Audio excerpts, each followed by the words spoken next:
be Evangelist Angie B, and you'll be able to see this. Now, if you are watching us and it's not November 19th, 2023, around 2:15 p.m., you're watching the replay. And so we ask you to put hashtag replay in your comments and let us know where you're watching from, what country, what city, what state. It is always encouraging for the authors to know where their audience is coming from. So I'm excited to now introduce you to the visionary of this project. Avalon is more than a caregiver. She is a lover of people. You can hear her passion when she speaks, not just about nursing, but about her children, her grandchildren, and life in general. She retired from over 40 years of nursing earlier this year. I think it was March or April. And I remember the day that she contacted me. She said, you know what? I was going through some situations on the job, and I've been talking to other people, and they was going through the same situations, and I think we all need to write a book about it.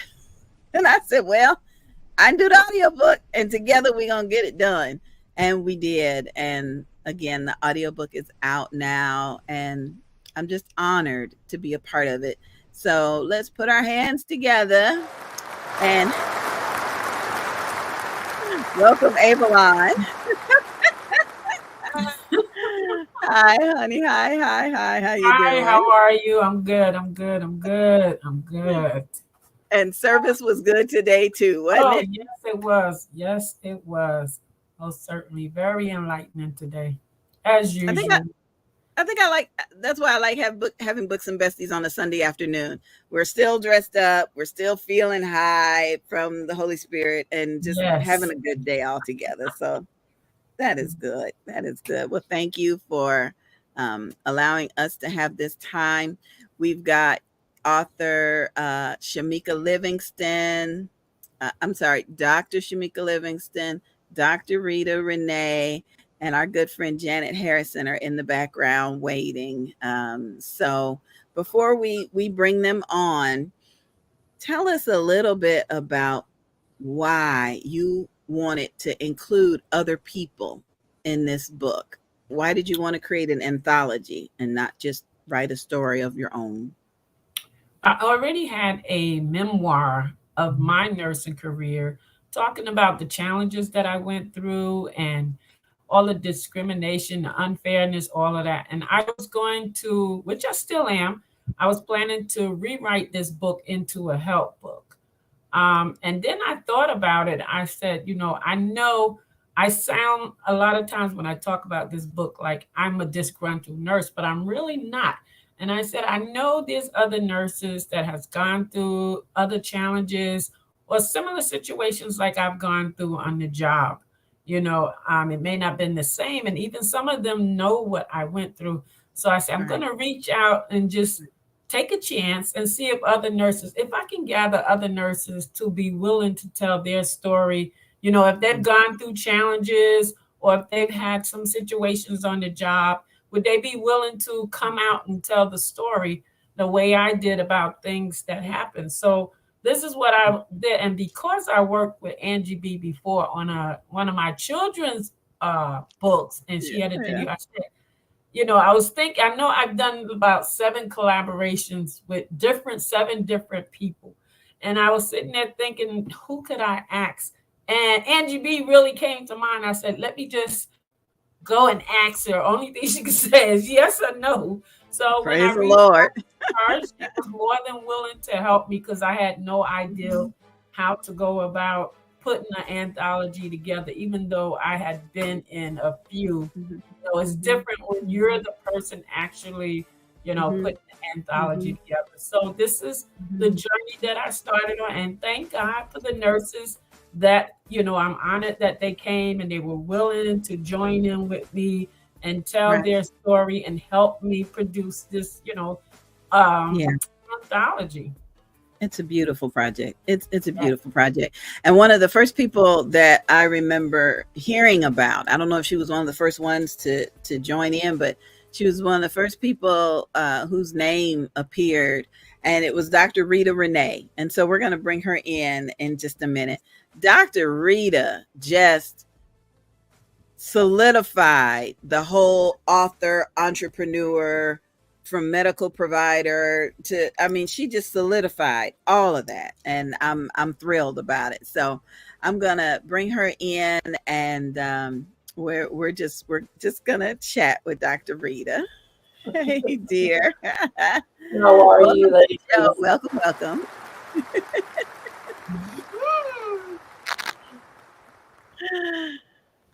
Welcome, Dr. Rita, the ultimate powerhouse coach. Thank you so much for having me. Wonderful. Thank you for being here. Tell us a little bit about your nursing career, your medical career.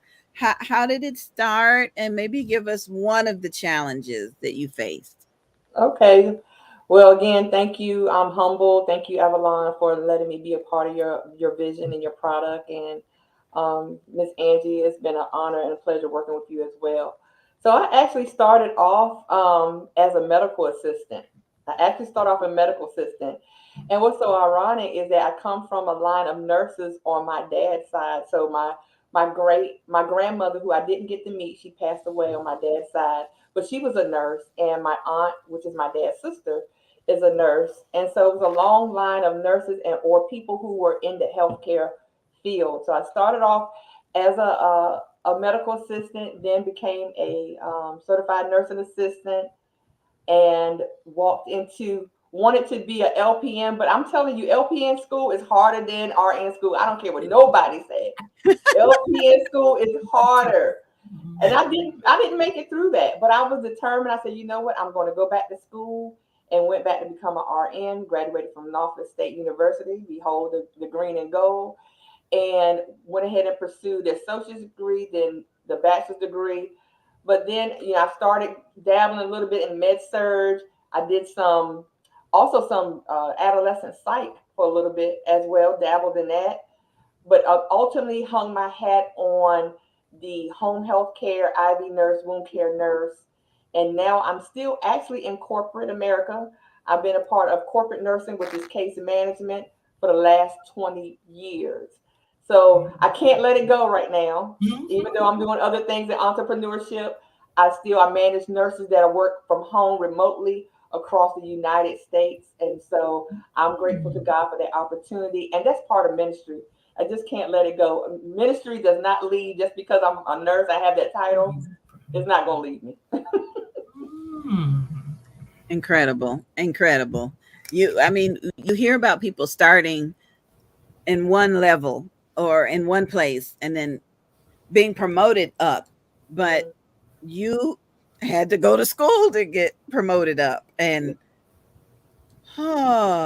what advice do you have for someone who is maybe considering what you did, going back to school and trying to figure which way they need to go? Well, I say number one, first, count the cost, because it still costs. Right? You got to count the cost, but don't just do it for the title. Don't just do it for the accolade. Do it because it's something that you want to do to help other people. The one thing I'm finding about nursing and medical field, anything in that arena, that clinical field, is that a lot of times people are now there, Avalon, I know you can really embrace this. They go for it because they feel like it pays more, right? They really don't have a heart for it. And that's where I've seen a lot of it's been lacking, the heart for it. So if it's something that you want to do and you want to pursue, get all the education you want, and you feel like you need that to go to the next level, by all means, but count the cost, not only financially, but what is the long term that you're going to do for other people. Don't let it be for a selfish reason. So yeah. I remember you might have said that. I remember somebody in the book saying, people just expect that you have money when you're in the medical profession, but then they introduced me to the license, the cost of applying for the license, then the malpractice insurance, and you don't want to do something to lose your license, and it was explained to me it's like a driver's license. You don't want to You lose your driver's license, but it's a whole lot more expensive. It's a privilege and an honor to be able to serve and help other people. Mm-hmm. Wow. Thank you so much. Thank you. I don't want you to go anywhere because I want people that if they have a question for you, that they can ask the question. But I'm going to put you backstage for just a second because we do have a couple of comments that came in. Someone is saying that they truly agree with the theme of the book and that there are challenges in nursing, but the statement is one I think I need you to address. They said, well, there's challenges in any job. Why are the challenges so difficult for nurses? And I don't know how to answer that.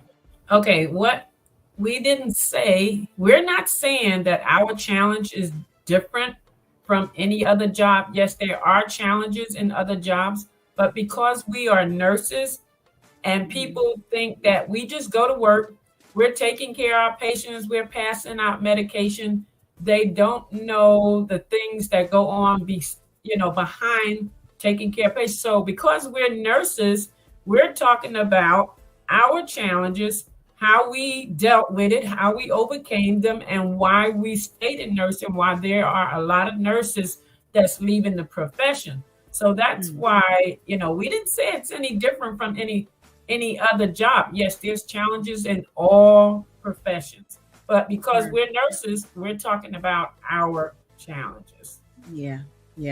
I got you. Okay, sweetheart, we're going to take a quick break. I'm going to put you backstage. I don't want you guys to go anywhere because it is the holiday season. And that means some of us are scrambling around trying to find gifts and trying to find turkeys and trying to find a coupon for the ham. But there are still some people that need help with other things. So got a couple of messages for each of you, and then we'll be right back with more of Books and Besties. Heavenly Hands Homeless Outreach. God Gotcha 365 International Ministries asks for donations for their Christmas bags. The goal is to help 100 homeless souls. We are asking for donations to prepare for winter. It's time for the Christmas drive, December 9th. Asking for donations of blankets, t-shirts, socks, gloves, scarves, skull caps, sweatshirts, and backpacks.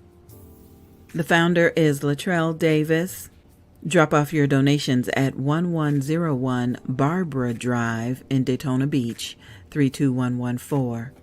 Final drop-off is December 2nd, 2023.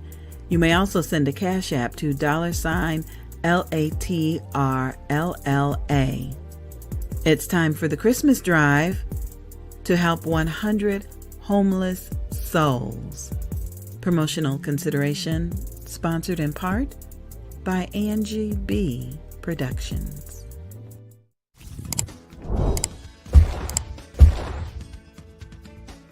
Hi, my name is Celeste Fox. Christmas Day this year, we will all be wearing our One Nation Under God, the support of unity, coming together as one, as brothers and sisters should be. And I ask you to support this cause in love and unity.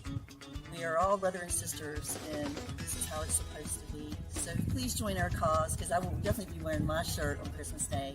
Thank you.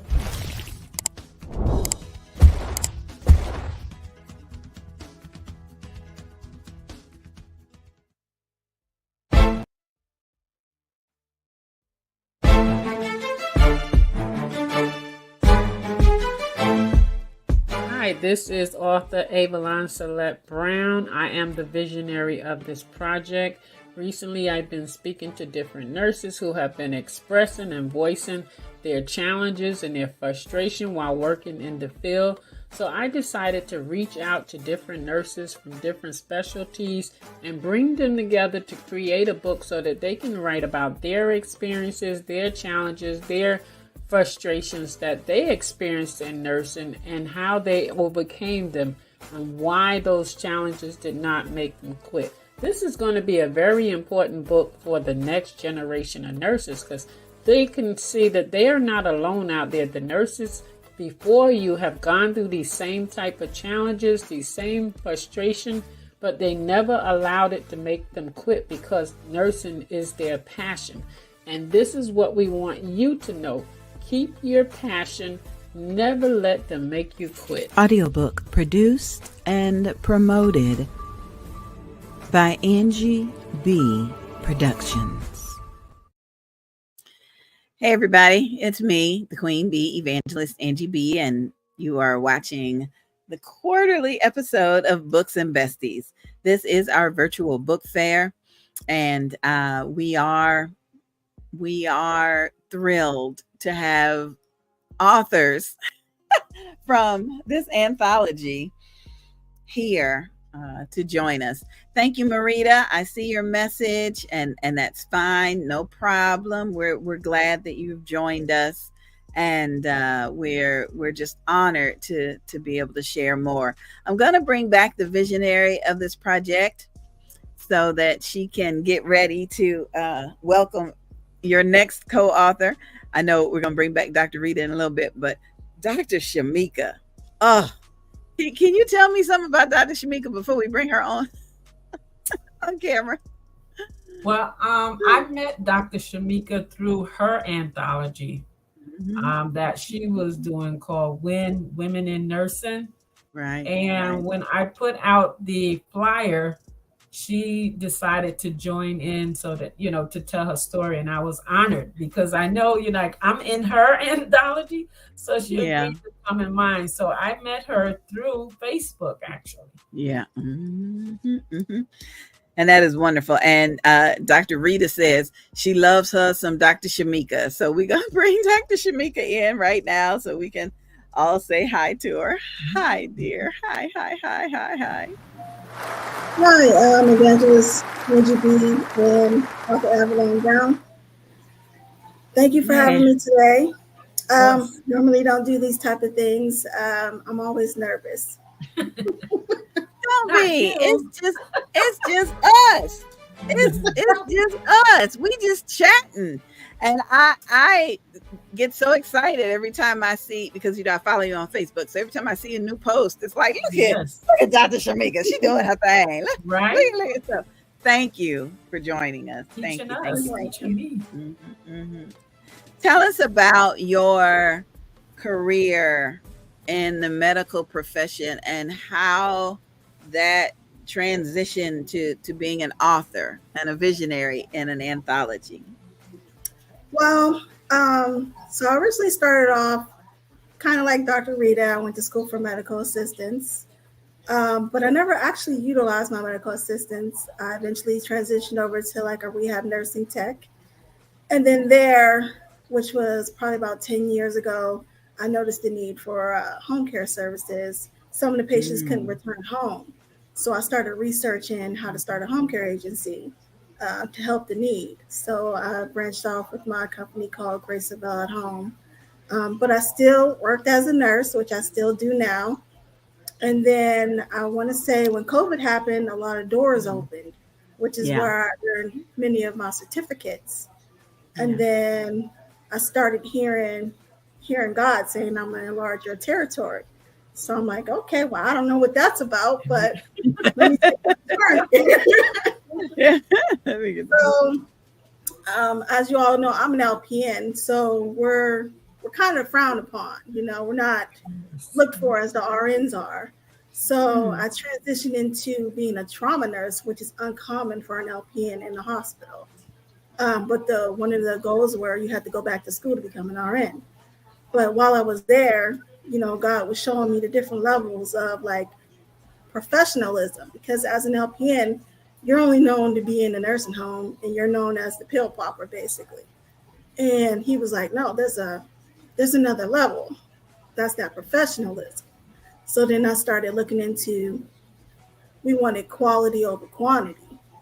We started saying there was a different level of care, that these people needed more care. They needed quality of care. So I have a twin sister. So we would always discuss like, how can we transition more on a professional level so we can bring more quality of care, which came into the Lord showing me like the path of becoming an author. I've always wanted to educate women on knowing your different levels of nursing because I didn't have that growing up. I didn't know medical assistant wasn't nursing. You wasted a large portion of money to go to school for medical assistants. Um, so I wanted to help women to know like their options. You know, you should go and be an RN, get your BSN first. Know your years of nursing. Do I feel like LPNs are bad? Absolutely not. I had a great journey as an LPN. Um, I'm well known in my city as well, like my sister. We always educate whoever we come upon, like the younger generation, on what you should look for in your education and Right. what you should go to school for. But these are your other options. So Wow. I have a pretty big journey. I know God still has work for me to do, which is where my anthology came out, showing LPNs and other nurses that you can be your own business owner. A lot of people believe that you can't be a healthcare business owner because you are a CNA, because you are an LPN, but there are many options. Your license gives you credibility. You are a licensed professional. Um, so yeah, that's my message. You can do more with what you have already. Absolutely. Yes. Absolutely. 'Cause we can do all things through Christ. And it sounds like he already Yes. strengthened you and he gave you that message. God is And good. I know how she feels. Okay, so we have a question that came in. I'd like for you two ladies to answer it. What's the difference between the LPN and the RN? So LPN is a licensed practical nurse, and then the RN is a registered nurse. Depending on what state you're in, like I'm in the state of Pennsylvania, you can go for 2 years and become an LPN, but you can also go for 2 years and be an RN. Now, an LPN is capped off on two things, which is like PIC lines. We can't flush PIC lines and hang medications through PIC lines. Working in the hospital, I couldn't hang blood products, but I could sign off on blood products. You can't put in midlines, you can't put in PIC lines. It's very vague. There's like five things LPNs can't do that RNs can do. Right. LPN Okay. RNs get paid more. Um, LPNs are more utilized in the nursing home. You rarely see them in a hospital. If you see them in a hospital, you have to upgrade your education, which is become Right. an RN. And then if you want a manager role as an RN, you need to at least have a master's degree. They Oh, like to up your level of education when you're in the hospital. I will Right. say the hospital has definitely changed my perspective on nursing, which is the professionalism. We are all professionals in the healthcare Yes. industry. And I want to just, say something about that because I started as an LPN back in the 80s. So I started out in the hospital. I was able to go in the hospital. I never worked in a nursing home. I was able to go in the hospital because I was working in dietary in that particular hospital. So I was able to transition up into the hospital. And it took a little minute and it took some doing, but I was able to get up there and see. I was lucky enough that I ended up on a unit, although, they had to. Back then, I was a young girl, so I was mouthy. So I got moved to every floor in the hospital before, because as she said, the LPN works under the RN, and some of them get a little pushy, and some of them, I happened to come into the time when the hospital was importing a lot of foreigners. So I came into my hospital that I was working in. They housed them, they brought them over on a contract type of thing. So this was like a new culture for me because I grew up in the ghetto, the black area, and this was a new culture. So they didn't know how to deal with me as an LPN. I guess they weren't used to LPNs in their country. So it was a lot of trying to push me around, although it didn't work. But wow. basically, I end up on the floor with two nurses who pretty much showed me how to do everything, let me do a lot of stuff. Matter of fact, in that hospital, I was the one who actually changed the way they utilized the LPNs in the hospital. Although in the hospital that I was in, because it was about 5 or 6 Black nurses in that whole hospital, they would never give me that credit. But I was the one who showed them how to utilize the LPNs because, like she said, they just had us pushing pills. And I changed the whole program where I had them, it was 26 patients, split the floor. We can all do everything. I did everything that the RN did, except for, like she said, hang the IV meds, which is unusual. So it depends on who you're working with, who you under. Although the supervisor would always come in and say, we have a nurse and an LPN. That's how they would address me. So, but like she said, we are nurses, we have our license. And after they found out what I did for my unit, they started floating me around the hospital to show the other units how to utilize the LPN on the floor. Now, like she said, the RN, when I went into dialysis, I had my associate degree. I had done 18 years in the hospital. I had my associate degree, and I was able to become a clinical manager with my associate degree. So it depends. Like, if God is for you, who's against you? So it all depends Right. on your life, what's over your life. Because, like she said, most of the time, if you want to be a manager, they expect a master's. Well, here I am. I had an associate degree. I didn't go for my bachelor's degree until I was 60 years old. And then I went back into the hospital as an infection control nurse. So, it all depends on your life and who you working under, who you working with, where you are working based on your Right. titles. Right. I agree. Now, Shamika, somebody else has a question for you. How do you start? Uh, how did how did you start your company, your business? How did you start your business? My company was such a journey because I was a rehab nursing tech, which is basically like a CNA. So I thought that I had to go to school to become a nurse to open up a home care agency. So I went back to school to become a nurse. But God has his way of doing things. Mm-hmm. So I went back and earned my LPN. And then I started studying. Actually, God has a way of opening up doors. So the door wasn't open yet. Even though I studied how to open it, I felt like I had to go back to school. So it took me 2 years to complete my LPN degree. And then I went back to working. I ended up working because I had kids in between the time. So I ended up working. And then I had a friend come to me wanting to start a home care agency. And my sister had told her that I had researched it. But that was really God saying, like, it's your time. It's time to open it. So that journey that I have to go into my testimony because you asked, but that journey that God took me on was He furnished my entire building. I didn't have to pay for nothing. I didn't even have the money for my rental space, but I went and looked anyway. I didn't have a vehicle. I was walking. I looked in the window and I said, man, I wish this building was for rent. It's right around the corner from the house. Wow. The next day I walked down the street, it said for rent. So then I said, okay, I'm going to call anyway, even though I don't have the money until next week. And I wanted it to be under like $300. So the guy said, I have the rental space. It's available for $250. And I won't be back for 2 weeks, which means that gave me enough time to get the money for it. So that was my vision of like, okay, Lord, I see what that's my walk you want me to take. Wow. Meanwhile, God always gives you what you ask for and what you need. I didn't have a car, but I felt like I was being tugged to go get a car too. So I'm like, I feel like I got to go get a car. So I go to a car lot. I ended up getting a car, but my license plate says King James Version, basically, KJV. So I knew that was the walk that God wanted me to take. So message is just listen. When God is tugging you and pulling you and telling you to open up a business or this is a journey He wants you to take, you got to move where He wants you to move. Right. That is for sure. Read your rules and regulations per your state. You have to you have to get your business license first.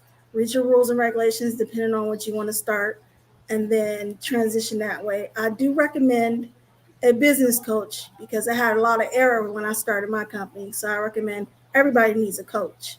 Everyone needs a coach. They didn't have coaches back then when I started. There's coaches for everything now. I would recommend getting a business coach. Speaking of coach, isn't Dr. Rita a coach? She is. Dr. Rita, we bring you back in. Well, she talked you up, dear.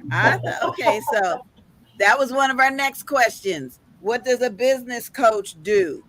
Well, So, that's a good question. A lot of people don't want to hear the answer that I usually give because a business coach tell you what you need to hear versus what you want to hear.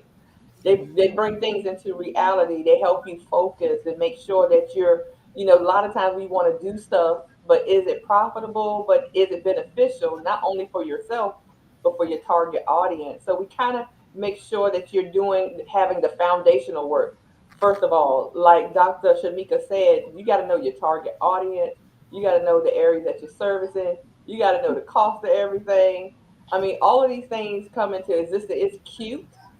A lot of us, we think we have businesses, but we have hobbies, That's right? right.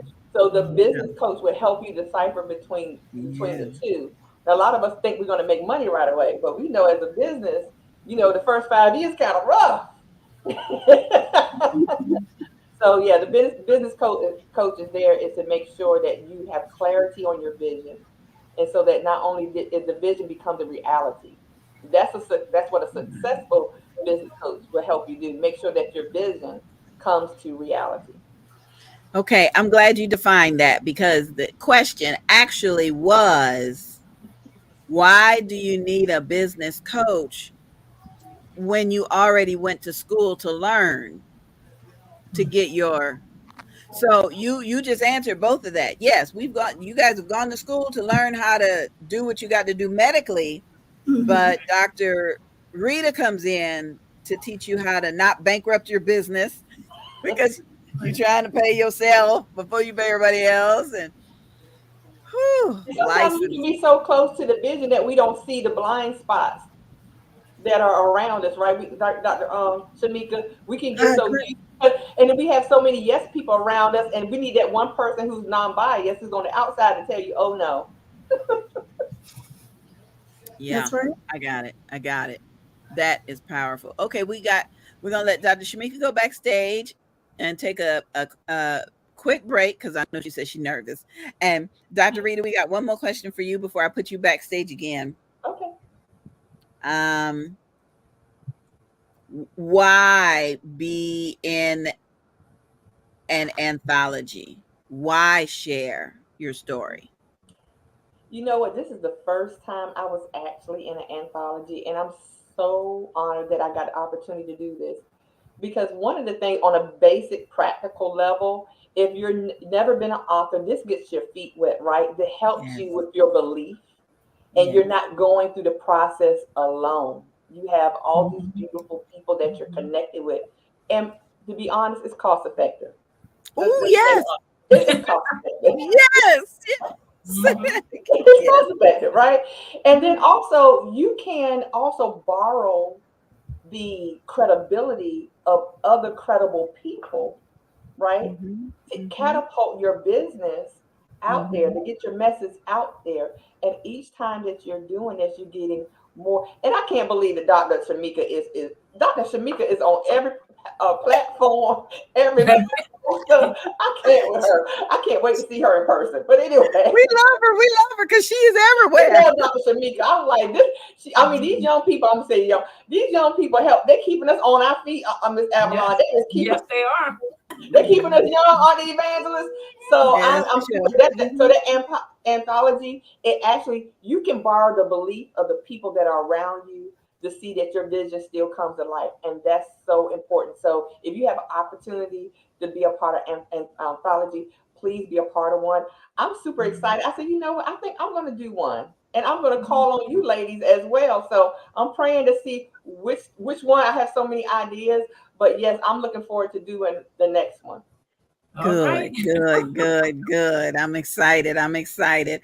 Okay, speaking of anthology, we do have another video to share with you. And then when we come back from that video, uh, I want you to talk about the next project that you're working on, the next one. So we'll be back in just a minute, everybody. It's time to share your story. I shall not fear. Wake up. I shall not fear. Divine Timing LP and Angie B Productions presents an anthology package like none other. I Shall Not Fear. Become an author. Share your story. And let tomorrow's generation know what you experienced today. I Shall Not Fear. We want to help you become an author in this anthology. Our unique package includes 3 virtual writing workshops, full editing and promotions, including social media posting and promotional videos. It's time to share your story. I Shall Not Fear.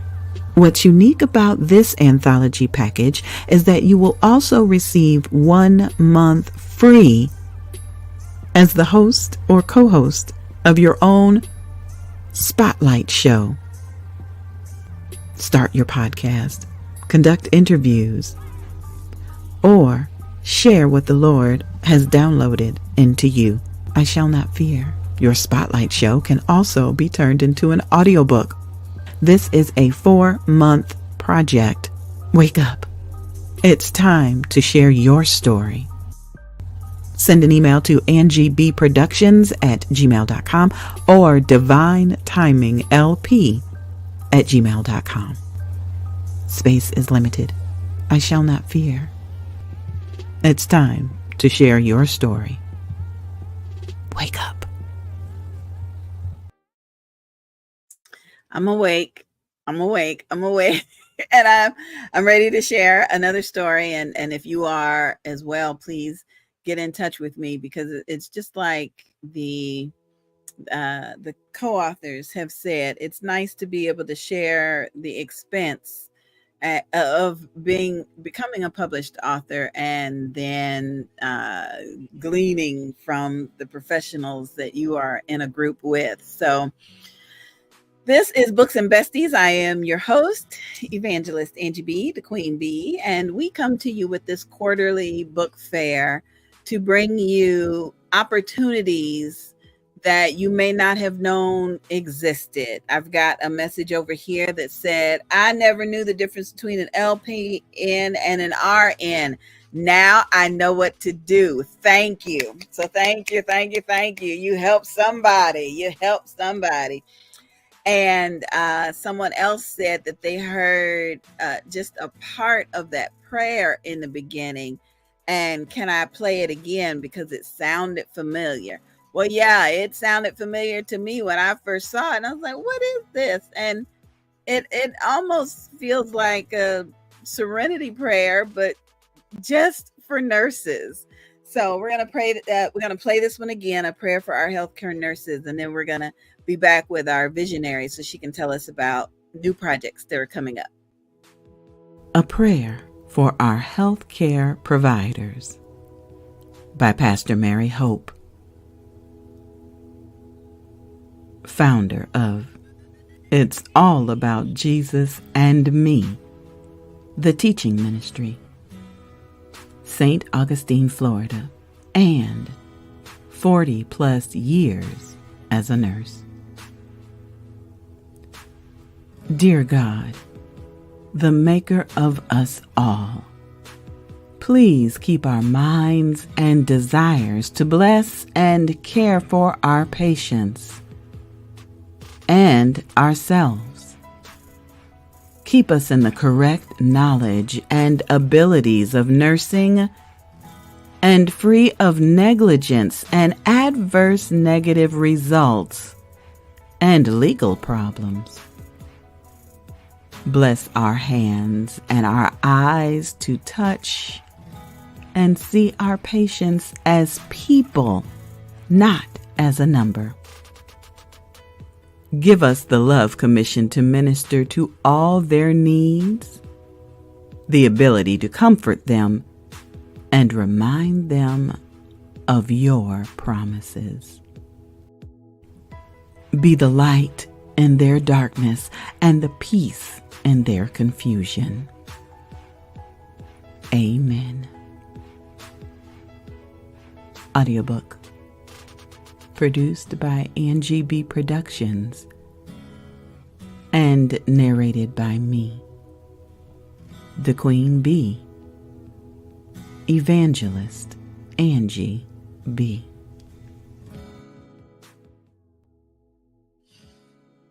One of the things that I learned by being in the midst of all these wonderful nurses and medical providers is that they have other lives.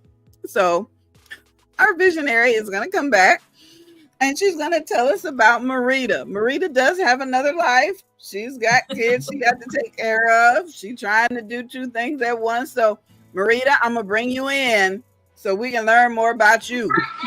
Yes, ma'am.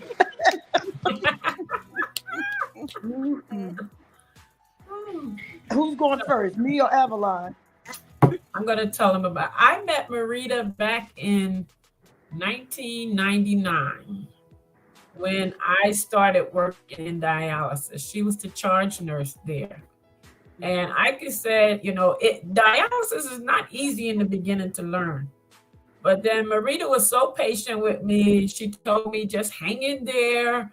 And over the years, we just became closer and closer. She's a beautiful soul. I mean, we're almost like sisters now.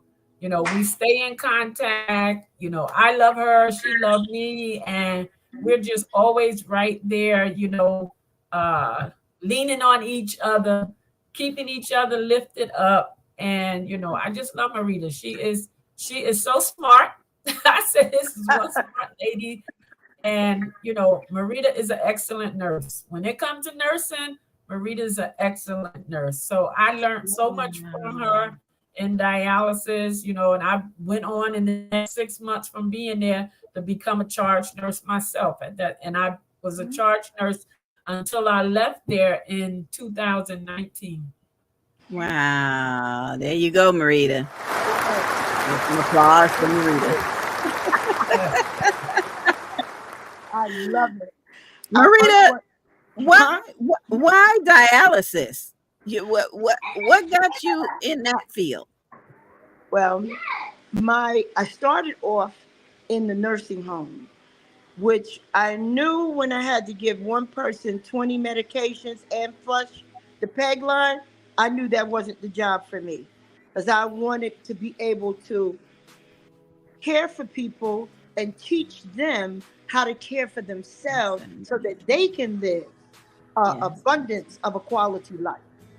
And I also met my husband, and he was on dialysis. He has since expired in 2017, but that was another reason. So I actually have both sides of the coin, the professional side and the family member side. Yeah. Look at God to be able to show you clearly. My goodness. I remember earlier you said that you wanted to be able to teach people how to take care of themselves rather than just push in meds. And I'm very, very grateful for that. I can, that is the definition of passion, I think, in this field. I think that is wonderful. Tell us a little bit more about you. Where you staying? Who you babysitting? Oh, I got my great grandbaby, and I'm so happy to have great grandchildren that I can see, hug, and hold. My grandmother died when I was 2, so I never had a grandmother. So I was determined to be the best grandma and great grandmother that I could ever be. And I do want to say too, I gotta say, Avalon is like, her and I are hip to hip. And I love Avalon, and I want the world to know that I love you. And thank you for introducing me to Angie B. And the rest of the team. That Dr. Shamika says that she loves to see great nurses that actually care about people in need. Yeah.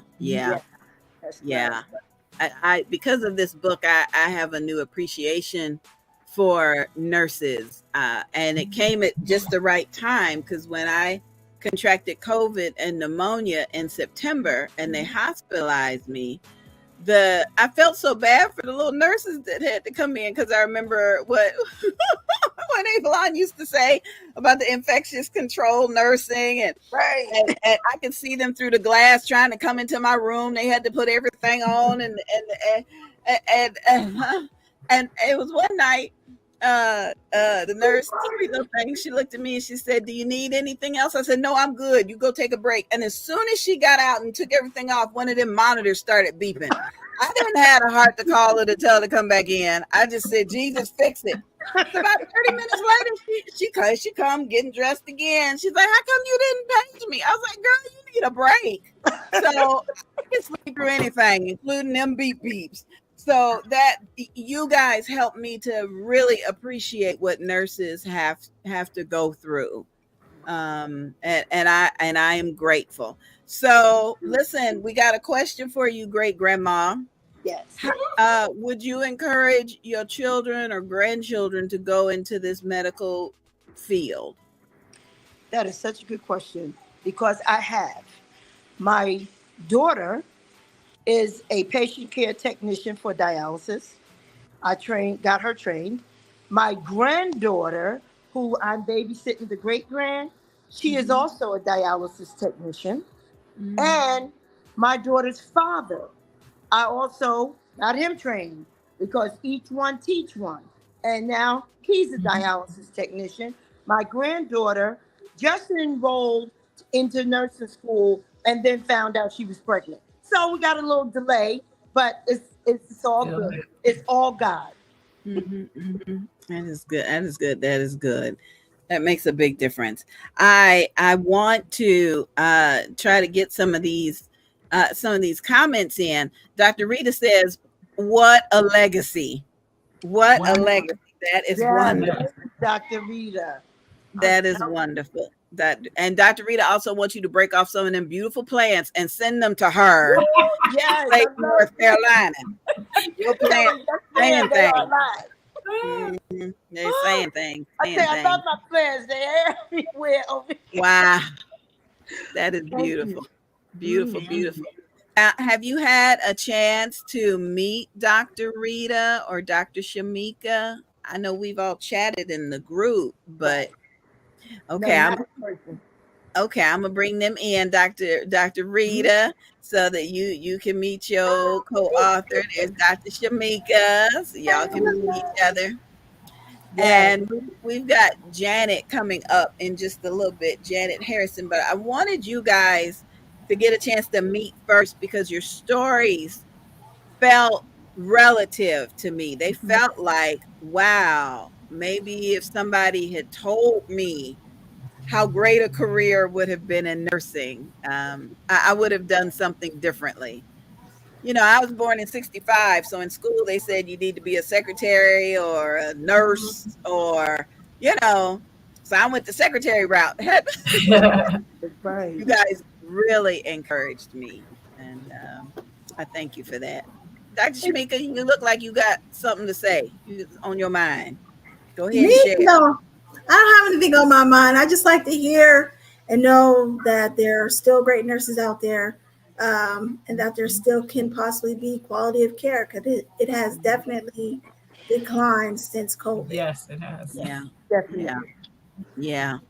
Can I add a comment to that, Ms. Angie? Oh, yeah, come on.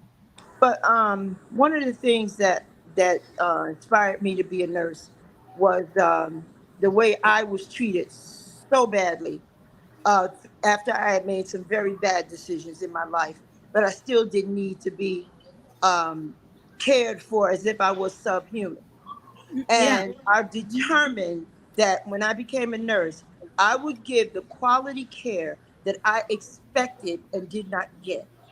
Also, I started out in housekeeping. Then I became a CNA, and that's when they kept saying, "Marita, be a nurse, be a nurse." So I went straight to RN school, got my associates, my bachelor's, and now I have my master's.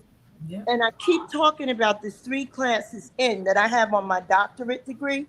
And now that I have decided to finish it, they messed up my name. So I'm trying to straighten that entanglement out. But I am going to have DR in front of my name one of these days. Yes, yes. Congratulations.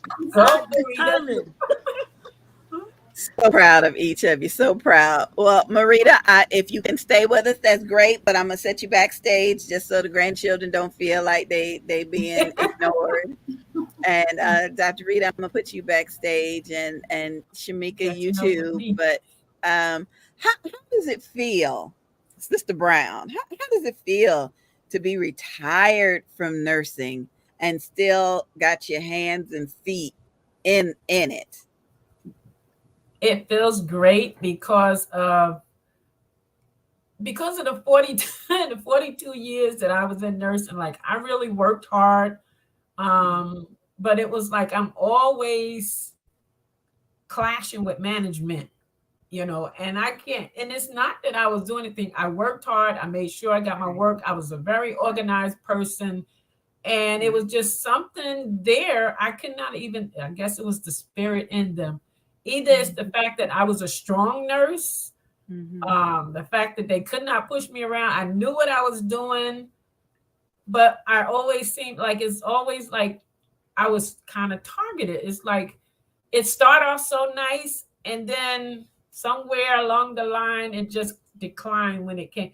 I never really had a lot of problems with my coworkers. It always seemed like management. So it feels great to be retired and not have to go in and deal with that type of thing or the challenges that are my I would say my situation and my experiences was beyond challenges. Sometimes it's just downright unfairness for some reason, and that's why I wrote my first book, because I was like, people need to know, that some of us nurses go through these things. Even as hard as we working, we're still coming in, we're doing our job, but you're still on our backs. And I think it's just the people. Sometimes they put people in management who don't have the skills, or are people persons in management because they don't have anybody else and they need somebody in that position. And these people really don't have the skills or trained to be managers.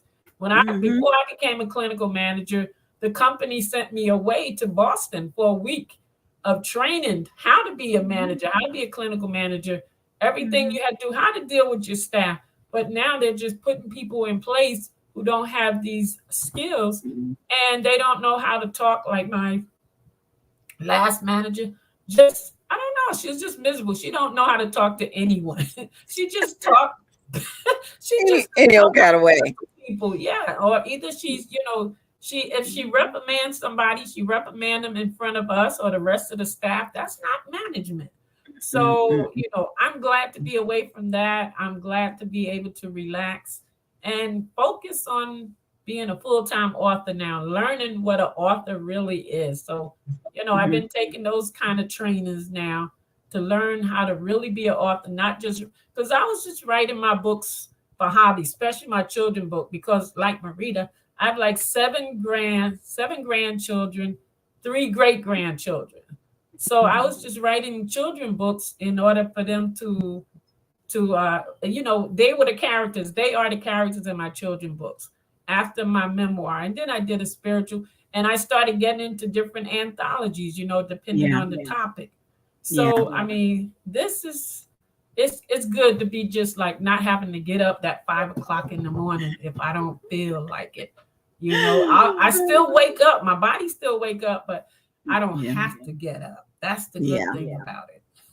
Well, Dr. Rita said that those managers were intimidated, and Dr. Shamika agrees that they're just placing people in those roles because of, what. And so I would hate for a passionate medical provider to leave the profession because of challenging management. Yes. Challenging management. I ran across an article this morning that was talking about those things. I don't know, I posted it on Facebook because this is happening. People are leaving. And like they said, 65% of the bullies are bosses, with all this bullying of nursing, and 43% of nurses are being bullied. I know my daughter's a nurse, and she's always coming home with some story. She work in the nursing homes, and she do agency nurse. And she kept telling me about this friend who coming, she's on orientation, a new nurse, but because of the way they're treating her on the floor, she's coming home crying every day. You know, this isn't the way it should be. It really shouldn't. I am grateful to have been able to be a part of this book. I not only have a better appreciation of nurses, but I went back and looked at some of my relatives and I got a better appreciation for them. My stepmom in Detroit, she's the pastor's head nurse. Now I know that don't hold a candle to what y'all doing, but I see the passion in her to run the nurses board, to help them be trained and to help them learn. And then I went back and did some research on the Visiting Nurses Association of America, based out of Michigan. My grandmother, who was born in 1928, 26, 20, oh Lord, don't get me. Yeah, I was 20 something. She was a member of the Visiting Nurses Association. And it was as a child, I didn't know what it meant.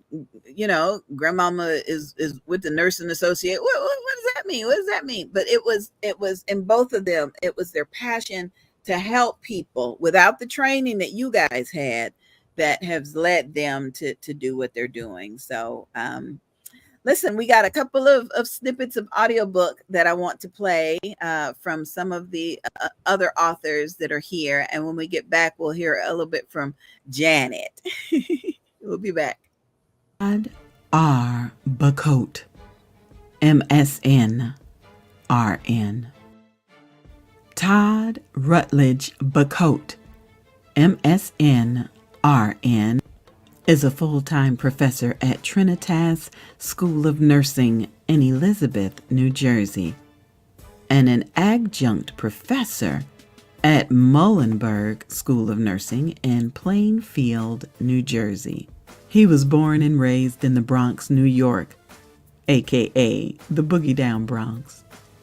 He is a graduate of the illustrious Hampton University, class of 1992, aka the Home by the Sea. He received his associate degree in science nursing from Union County College with a diploma in nursing from Muhlenberg School of Nursing in 2013 and a Master's of Science Nursing in 2018 from Keene University. Now that was one of the things about this project that really got to me. There's so much dedication placed on continuing your education that I'm thrilled. I'm thrilled about that. Got another excerpt for you guys to listen to. Winston Murray, B.A.R.N.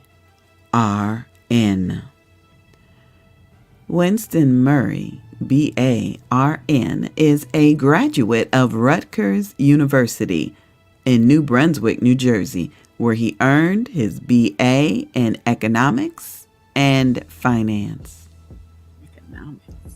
He later earned a degree in nursing from the Christ Hospital School of Nursing in Jersey City, New Jersey. Wow.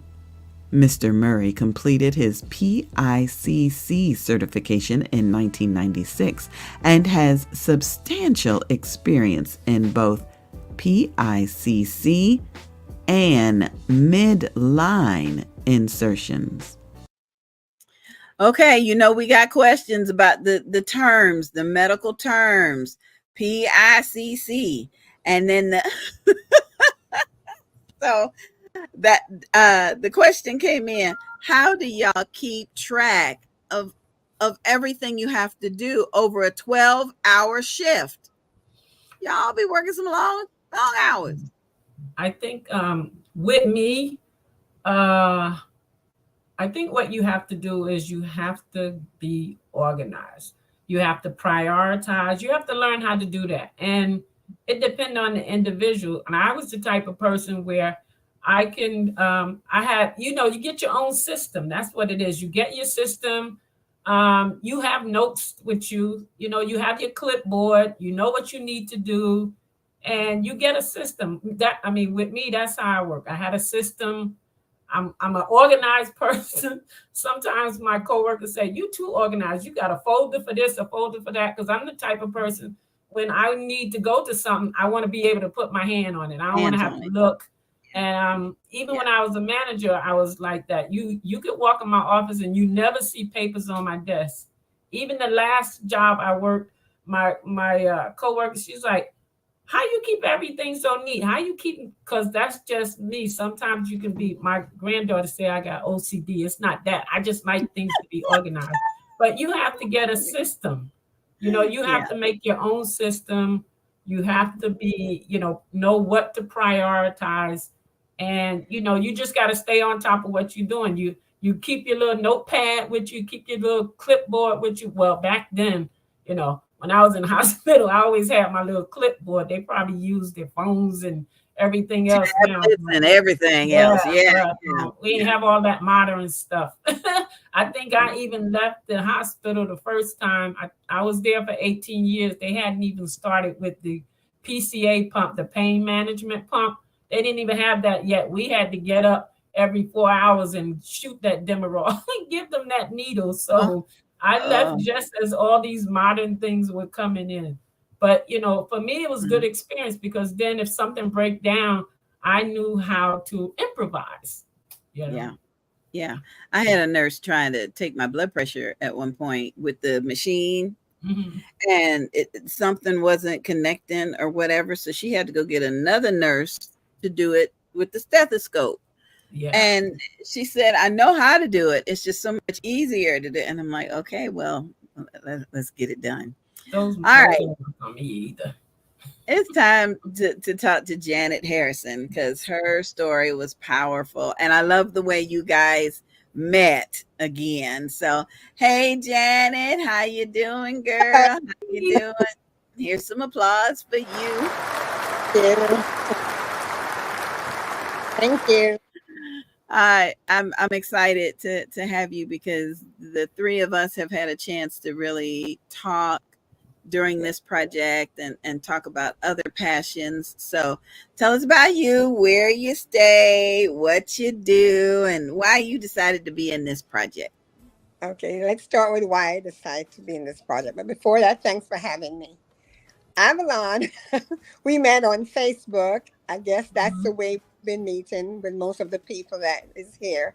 And after meeting her on Facebook, she wanted to sell me a book, actually. And then second time I met her, she wanted me to be in this project with the nursing is our passion, we won't quit. So I'm like, wasn't sure I wanted to do that, because I was in the process of getting my book published at the same time. Anyway, after all of that, I reached back out to her at one point to let her know something that I was doing in my book. And she said, I got your book. Did you get mine? So I immediately went and purchased her book. Shortly after that, I told her that I wanted to be in this project because I thought that part of my story in my book would fit very well in there. So that's the reason why I decided to be in this project.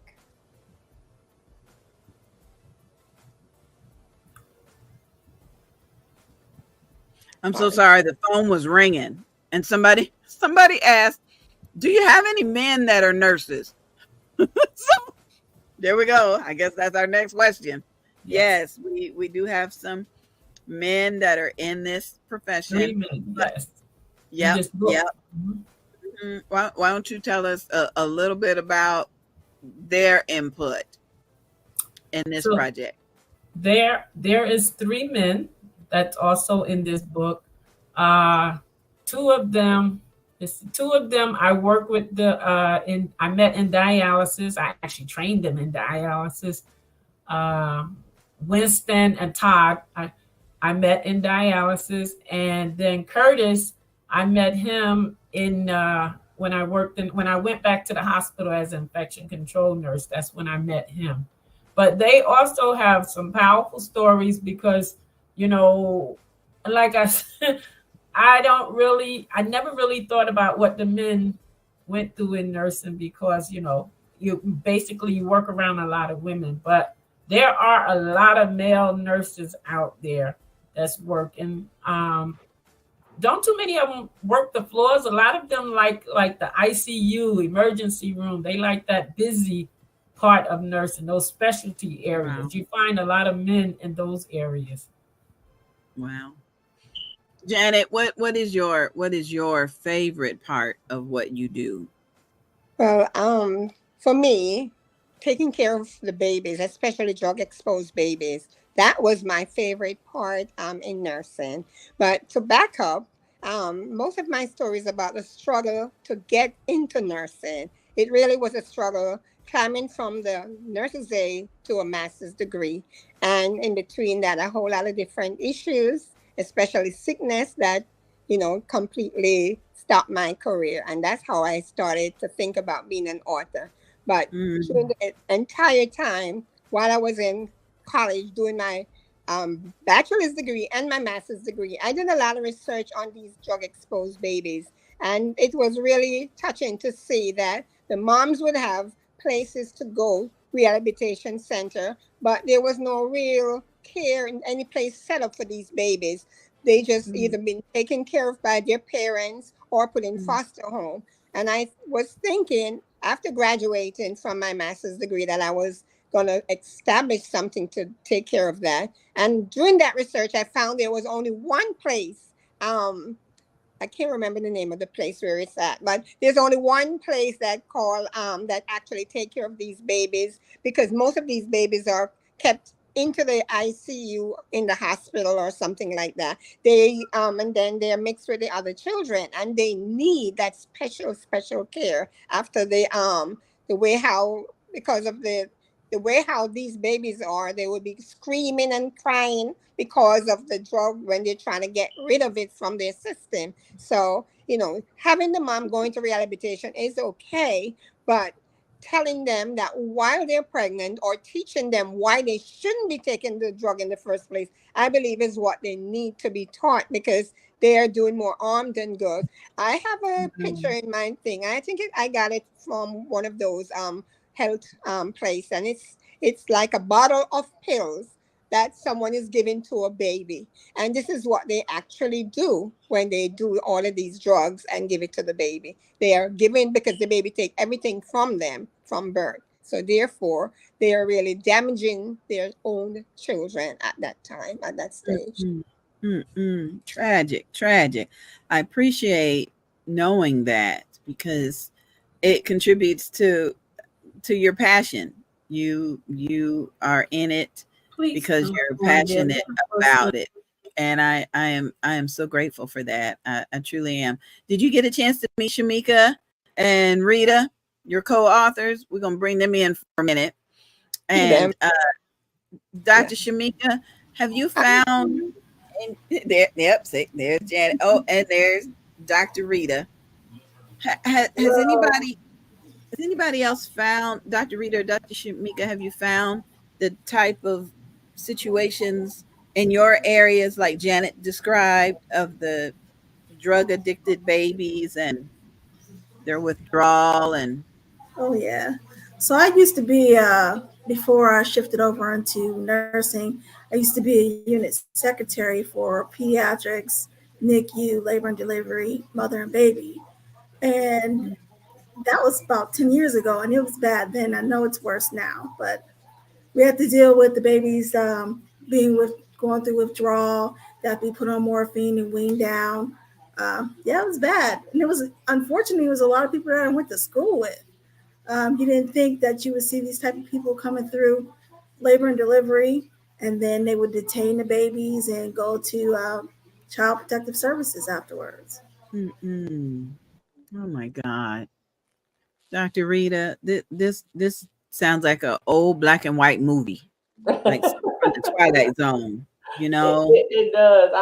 I'm grateful that I didn't do a lot in the NICU area except for my rotation for nursing, but I saw the extreme in adolescent psych, how these babies can develop mental issues and Yes. behavioral issues, and so I saw a lot of that, and you'd be so surprised that it's so prevalent in our communities as well. We look at other communities and we think, oh, that's their community. No, in our communities too, Yes.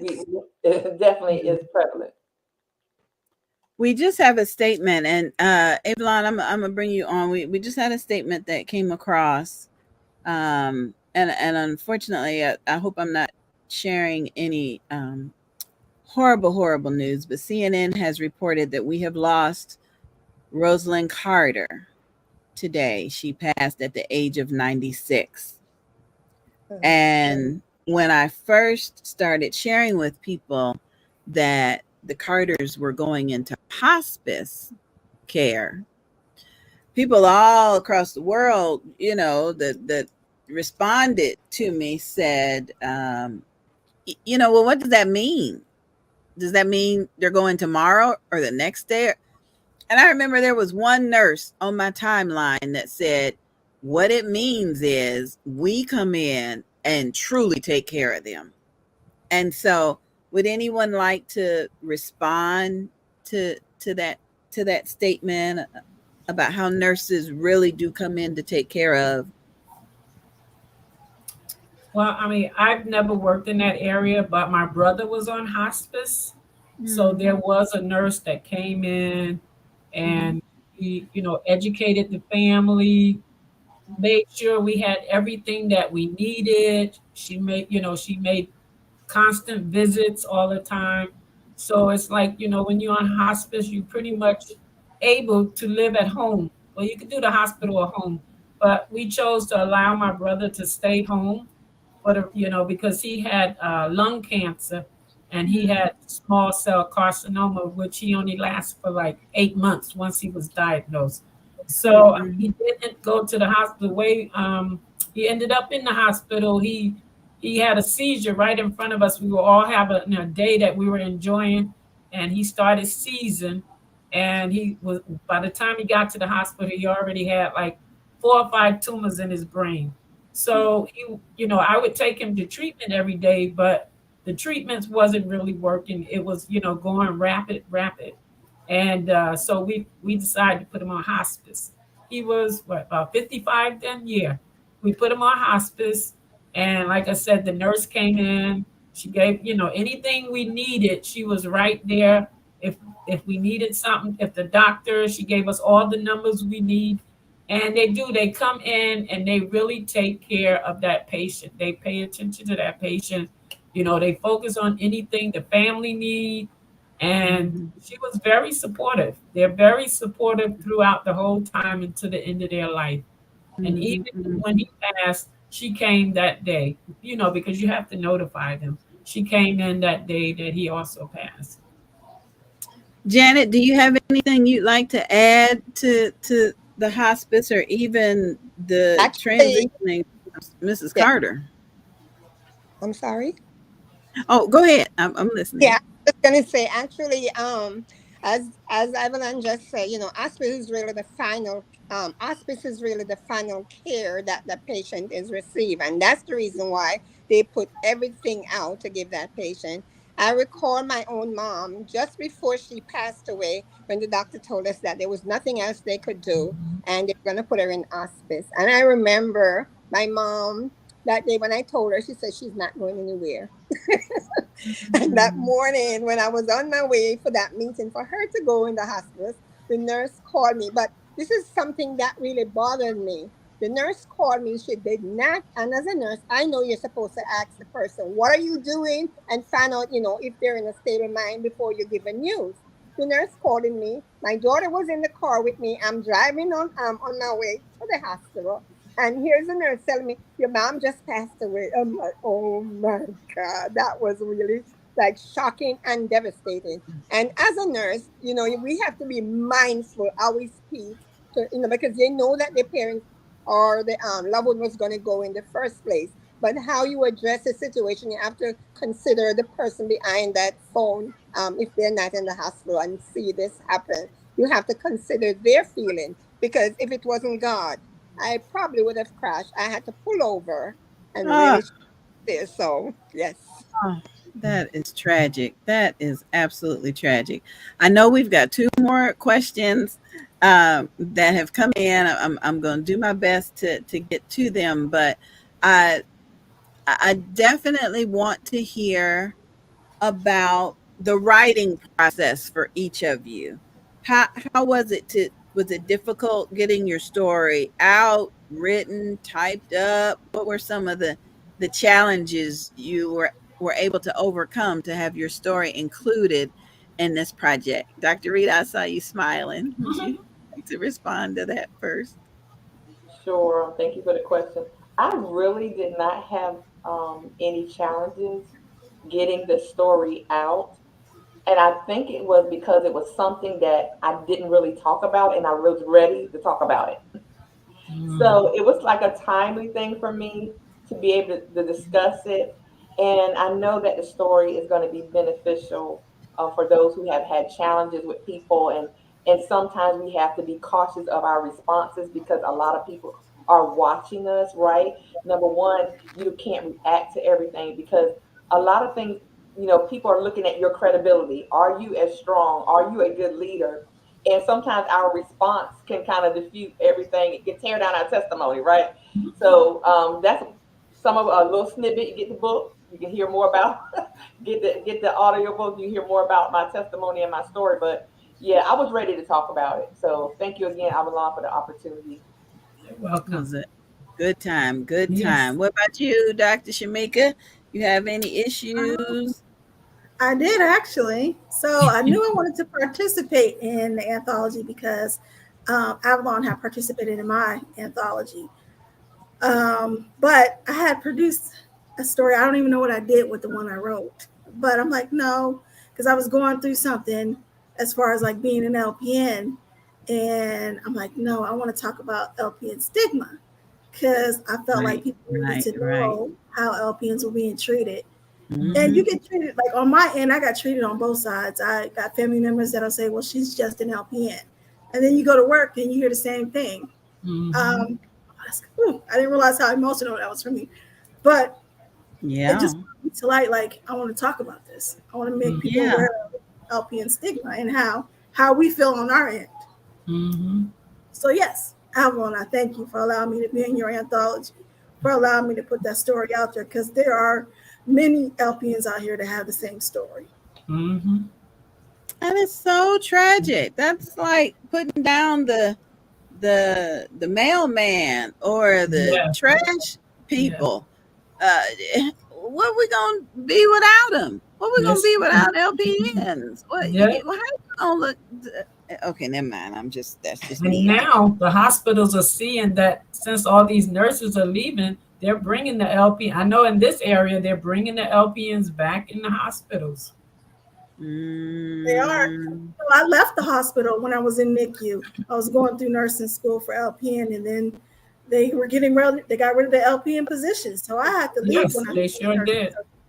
I remember coming into the hospital one night. I had passed my RN exam. 6 months later, the LPNs, everybody came to work that night. They gave them a pink slip that night and said that they were no longer using LPNs. They had no notice. That was the first notice they had when they came in. Mm, oh no, that is a mess. That is a mess.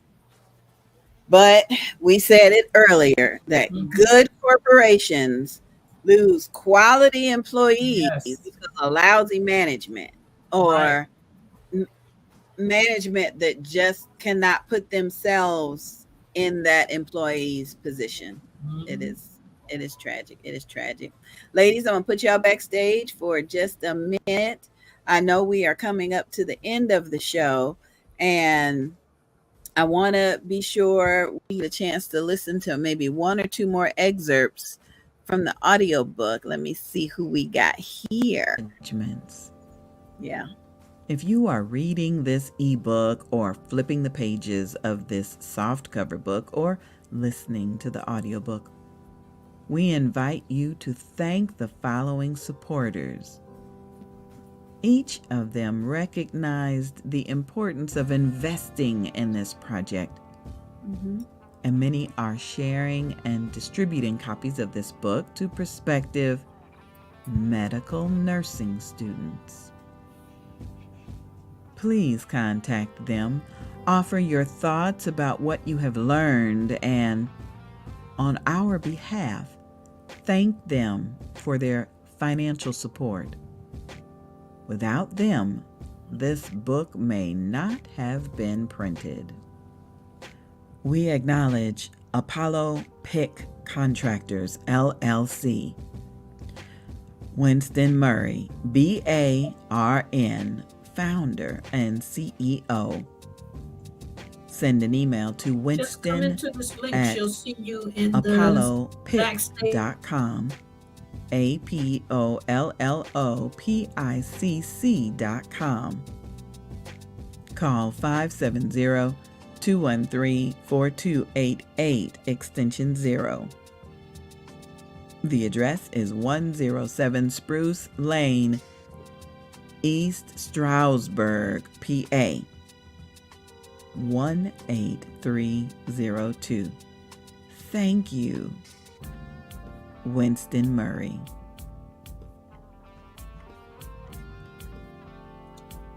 We want to thank Clark Medical Services, board certified internal medicine.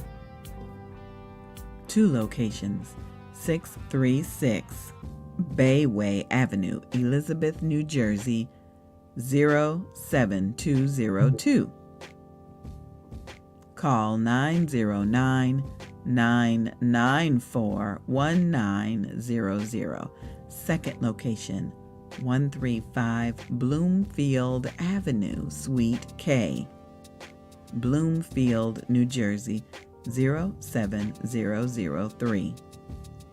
Call 973-337-5993 or send an email to Clark Medical Services via clarkbloomfield135@gmail.com. Thank you very much, Clark Medical Services. Special thanks to Crossroads of Life Christian Bookstore, now celebrating 47 years in business and ministry. Also known as New Crossroads Bookstore Experience. Minister Patricia Williams, CEO. Visit the website at crossroadsoflife.net or call 973-923-3410.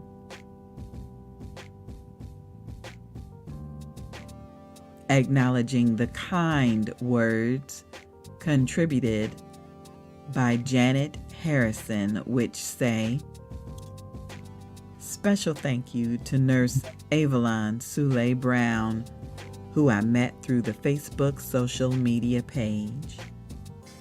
At that time, she introduced me to her upcoming anthology, which consisted of a group of nurses expressing their challenges on how they overcame.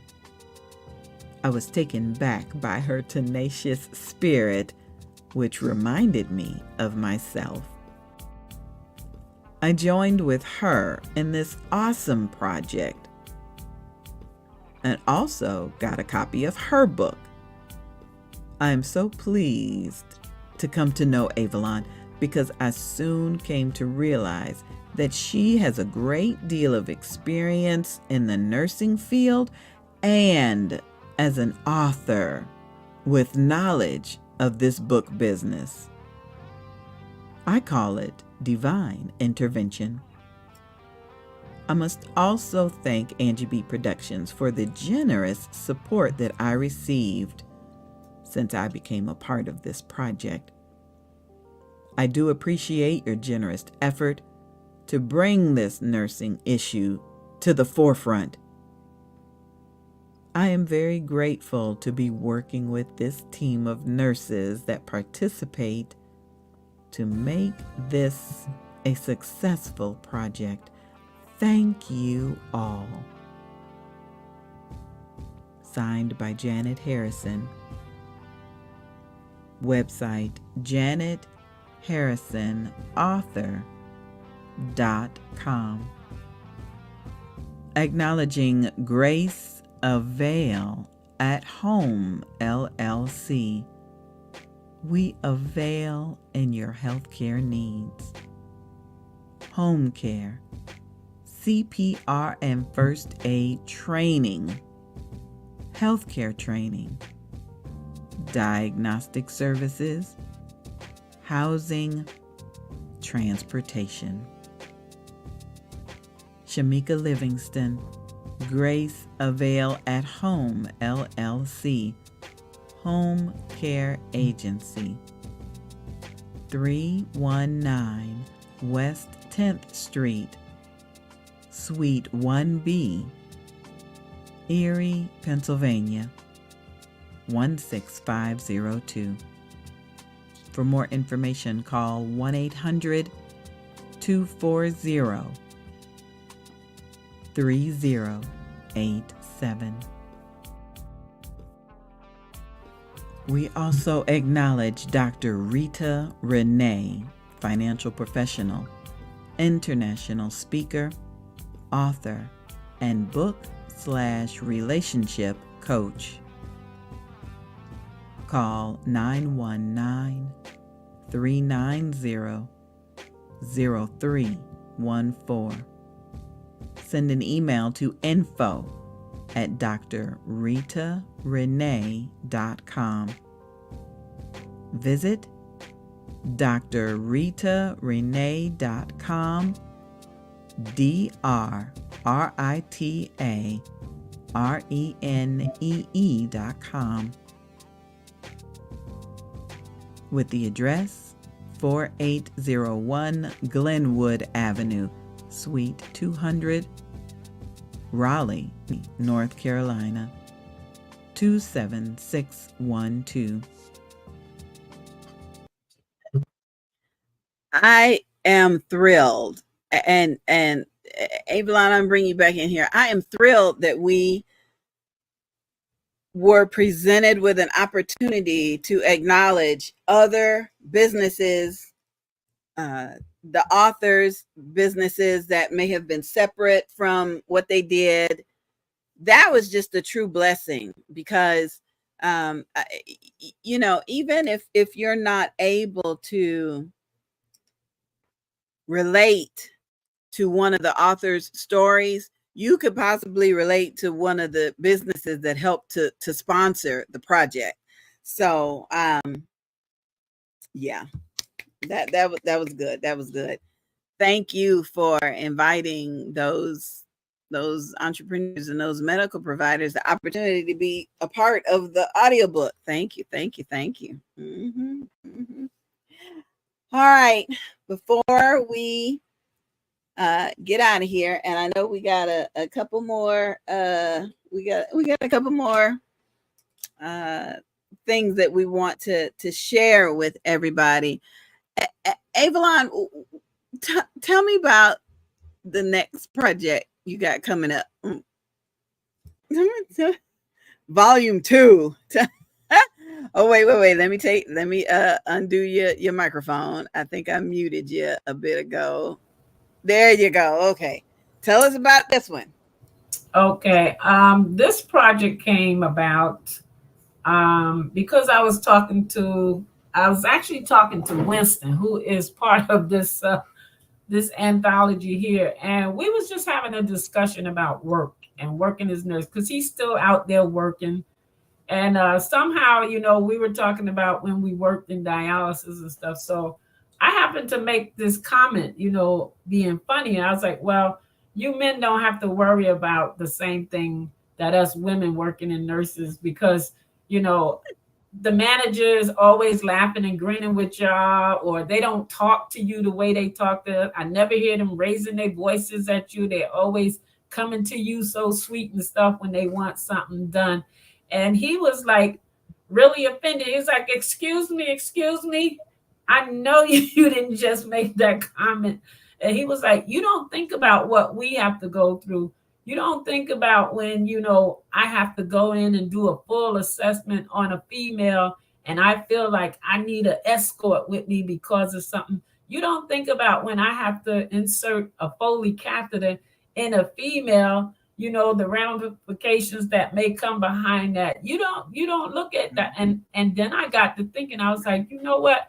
You're right. I Yeah. never looked at it from your perspective of what the male. I never even think about that because I don't, I'm always seeing the manager so happy with you as if, you don't do nothing wrong.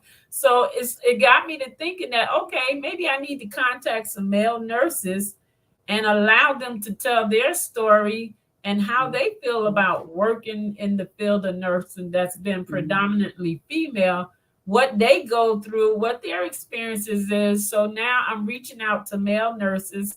Even if I just get 5, I will be happy because I do have at least 2 or 3 stories already. So it's like this is going to be volume 2, a chance for them to tell exactly how they feel working as a male nurse. Well, I'm bringing in Dr. Rita and Dr. Shamika and Janet because as we close out the show, I want you guys to share your input. Do you see that men in your profession have it harder or easier, or what do you think, Dr. Rita? I was just, thinking about, the sexual harassment. I think is Yeah. just as bad on the male side as well. But even coming up the ranks now, because I have a male that's on my team of case managers, and I'm very careful as a woman to make sure I do not demasculine the males that are on my team and still show them respect, equal respect as I do the females. Sometimes, and this is a whole new thing, sometimes as women, we get to that level, we feel like we have to be more masculine now. Yeah. And we have to Yeah. be rough. We use that, Yeah. lose that femininity that Yeah. Mhm. God has graced us with, and we don't have to. And Yeah. Right. so, just to have that respect and allow the men to have a voice as well, I think is very important. Mhm. I I don't know about Avalon, but that statement right there should be the preface for volume 2, or at least the information on the back book cover, because you're looking at it from a management point of view and Right. trying not to that is powerful. That's Write it up powerful. for me. We're Yeah. gonna let Rita write that. Yeah, we're gonna read it right way, or else I I'll just do it take the for you, train. sis. I will do it for you. Yes, Yes, thank you, yes. thank you. Shamika, we Jan, have you on the back of this, the first one. yes, we Yes, do. We thank you. quoted you. Yes. Yeah. Yep, yep. And we have had a time with that back cover, trying not to lose the essence of what Shamika Mhm. has, said. And so every time I read it, it's like, wow, she gets it. She gets it. What do you think about men in the nursing profession, Shamika, or even in the entrepreneurial profession, in the medical profession? Have you had any good run-ins or? Oh, men unfortunately are always targets. You have Really? on the patient side, resident side, depending on what facility you're in. The women don't want a male care aide. They don't want a Well, male nurse coming in their room, and they would yeah. say, I prefer Mhm. a woman." And then I feel like sometimes the male healthcare workers can abuse that because then they'll say, "Well, she refused because she wanted Mhm. a male work. Goes She both wanted a female ways. worker." Yes. Yeah, so it Mhm. goes both ways, unfortunately. And the And manager. then you have your team of nurses, the bullies, that they will find anything for on a man's side that he did wrong. Anything they Mhm. can find, they'll say he did it wrong. Ooh. Oh, so sad. Yeah, So sad. Well, I unfortunately should have had this conversation with you a few months ago, Shamika, because I had an emergency situation.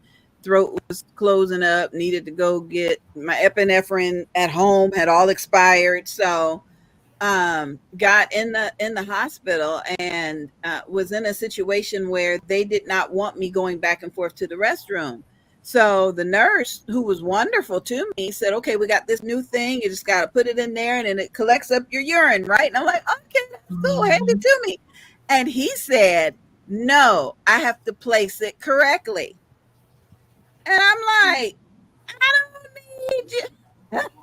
And I should have had this conversation with you before, Shamika, because you know, no reason to feel that way. My daughter was there. My son-in-law was in the hallway, felt safe and secure. It was just like, and so I wrote about that for the next book, that I need to go back to the hospital and get that young man an apology, because he was perfect, professional, sweet. I just didn't want him to look at me. Okay. It had nothing to do with his professional. So thank you for sharing that. Thank you. And you may want to add that story to the second book too. I'm pretty sure that Avalon wants you to sponsor the second one as well, and we can share. But Janet, what about you? You got any input about men in your profession? Yes, actually, when I was in nursing, I remember in med surge, as a female nurse, a lot of times when the male nurse come in, like for instance, I need help with something, and the male nurse would come in with me. A lot of times they, "Oh, doctor, how are you?" So they always mistake the male nurse for a doctor. So a lot of times the patient does. So that's one thing I observed. Wow. Yes. Wow. Yeah. Well, I definitely, yeah, Yeah. you definitely need to put that in volume two as well. You do. That is wonderful. Our time is almost up, ladies. Any final statements about the audiobook? How can people get in touch with you so you can sell them a copy of the audiobook? Dr. Rita, got any final love Yes, you want to thank you. offer? I'm so honored to be with all you wonderful ladies and gentlemen that are part of the book. And so, yes, you can go to drritarenee.com, get the book. You can actually pay for it. And once you pay for it, you can actually download it at the convenience of your computer or Oh, phone. Yes. nice. Nice. And that is a beautiful thing about the audiobook. You can download it wherever and listen to it. So that's good. Thank you, Dr. Rita. Dr. Shamika, you got any final that you want to share? Yes. Evangelist Angie B, you did a wonderful job on the audio. I really, Yes. really loved it. I Bless feel your like heart. I was more in tune with my own story. Oh, thank you. Thank you so much. Thank you. I Avalon, I appreciate it. appreciate you. I thank you for allowing me to be in your project. Mhm. Um, if you guys want to purchase my audio, you can go to WIN, Women in Nursing, at Gmail. Not at Gmail. Well, you can do at gmail.com. You can email me, or you can do win women in nursing .com. Sorry. Thank you. Thank you, dear. Sister Janet, you got any closing comments? Yes, I do. Actually, I'll be having the audiobook on my email. That's Janet Harrison Author at gmail.com. And I also wanted to just briefly say that I have a new book also, which most of my information that was in this audiobook came from that book. So it wasn't so much of a struggle to do it. Okay. And that book is Okay. Memoir to My Children, How I Got Over. The website that you could get that on, well, it's all over, but Janet Harrison .com, and that's the website. Wonderful. I'm so happy. Ladies, thank you so much for joining me and my bestie. Even my wonder dog has come in to participate in the interview. Atlas is now in here. I But wanted this to ask them to put their information in the chat so that people oh can see it. Are they yeah, still that's there? good. Yep. If you can put your information in the chat, then I'll scroll it down at the bottom. And I don't know if you were here when I made the announcement. We're gonna produce this episode as an audiobook that everyone will be able to have and share and sell. And I think that's definitely help enlarge the territories as we reach more people with this interview. I didn't realize how popular podcasts were to those 20-year-olds. Folks that are a little bit younger. So now that I know they do like to listen, they do like to participate, then we can go ahead and teach them something new, teach them something new. But I'm looking forward to working on this next book with you. I truly am. I do want to announce that, we're still having some mental health crises going on right now. We don't want to feel like we're alone in anything that we do. So we do have a ministry partner that is accepting new telehealth clients. If you need help coping with depression, anxiety, PTSD, overcoming low self-esteem, or managing major life transitions, Shekinah Downs has definitely helped me through some of everything on that list. And so please contact her for a free consultation. The number is 386-385-4483. That's 386-385-4483. And tell her that Angie B said that she loves her, because I truly, truly do. So nursing, it is a passion, and we cannot quit, whether it's physical, mental, whatever it is. You're right. We can't quit. Got any closing remarks, Visionary Brown, Sister Brown, Sister Brown? Well, I am so honored that these nurses joined in with me. I wasn't sure if I was going to be able to pull it off, but I thank all of them, each one of them, the ones that's here and the ones that could not make it, for joining me and helping me with this project. I have read each and every one of their stories, and these are powerful stories. You really need to get this audiobook. You can get it from any of the authors. They have put their information in the chat. Mine is author.avalonsb.com. You can also get my memoir of my nursing career. And I also have Dr. Shamika's book on there and this book. But you really need to listen to this audiobook. You didn't get a chance to talk to the men, but the men also have some powerful stories that they have gone through, the challenges that they've gone through. I am just so grateful for Angie B helping me out with this. I mean, I have enjoyed doing this. This is my first anthology that I'm the visionary on, and I enjoyed this. So I hope you take the time, listen to it. It's $10. Like she said, we can download to you right away.